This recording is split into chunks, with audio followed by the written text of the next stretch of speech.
Let's talk about, well, how anxious you feel. How anxious do you feel today? Because it turns out an awful lot of people feel so anxious these days that they can't go to work. 250 Brits every single day are being awarded new disability benefits for anxiety since Labour came to power 14 months ago.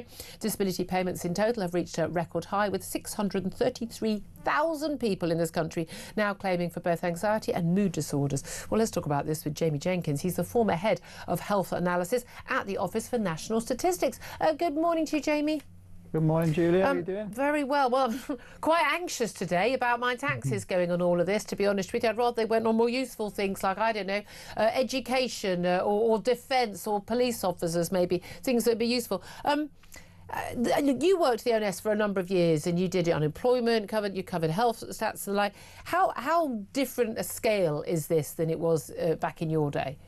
Yeah, so I think this story really started at the COVID pandemic, really, Julia. So what we've seen, if you look at the personal independence payments overall, so there's 3.8 million people in the country claiming on PIP at the moment, and it was 2.8 million in July 2021. So so it's basically gone up 1 million since that period. And if you just focus on kind of psychiatric disorders, that's gone up 50% as well. So it's around just about 993,000 back in 2021.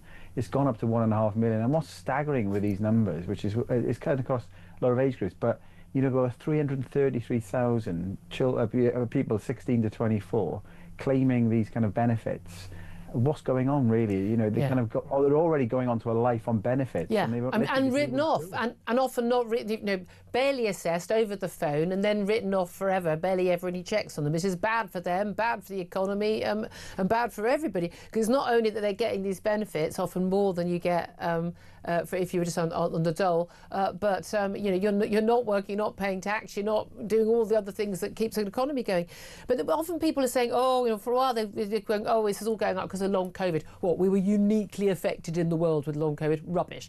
And then it was like, well, as a result of lockdown, and we know lockdowns did a lot of damage. And I've got friends whose children have been irredeemably, irrevocably damaged by the impact of lockdown on them at a particularly bad time in their lives. But the scale of this and the fact that it's happening only in our country, not in all the other countries that also had lockdowns, some much stricter than ours, tells us that something else is going on.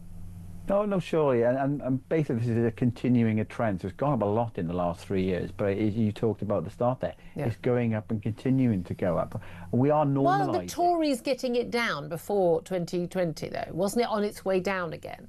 Or had people moved from backache to stress and anxiety as these things change? Because, of course, it's impossible to know for sure if someone does have anxiety. Yeah, and that's the problem. It's the psychiatric disorders that's what's driving this increase in the numbers. Like half the increase in the overall PIP claimants have come there. And we kind of got into a point now where we're over-medicating normal life. Yeah. And this is costing the taxpayer. So the staggering number, if you're just not just looking on personal independence payments, but just more broadly, if you look at working age and children, the social security bill, that's £141 billion at the moment, Julia. That's a staggering amount of money. Wow. Huge sums of money that we don't have, by the way.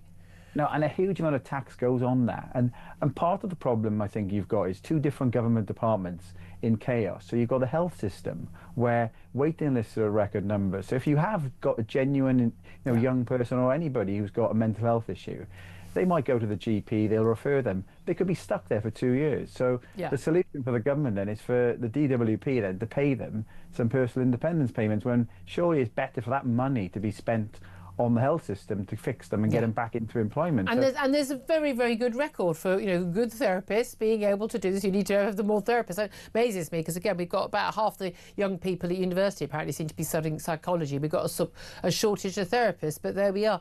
But this is the thing. As you say, I think the key thing you got there is we're medicalising normal human emotions. So feeling anxious, feeling worried, feeling a bit down. I don't think that everybody wakes up, you know, whatever time their alarm goes off on a Monday morning and goes, yippee, I can't wait to go to work. You know, I've got one of the best jobs in the world. I'm well paid and I've got a great family. You know, I haven't got any of those issues. And even I'm thinking sometimes on a Monday morning, oh God, here we go again. I mean, it's work, isn't it? There's a reason why they pay you to do it. It's not sitting on a beach in the Caribbean, eating chocolates and drinking champagne.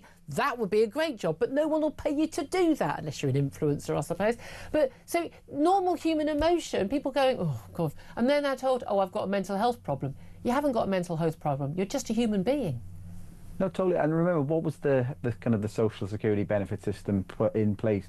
It was a safety net for people who got on with life, and they've fallen on hard times, and they've gone in. Now we've kind of normalised it to the point. Yeah. Maybe, Julia, especially with these rise in the younger children, you know, going into 16 to 24, maybe we need to start building some resilience in children in school, and maybe that's a key part of the education system, so that they're not coming out thinking, I need to go on to benefits.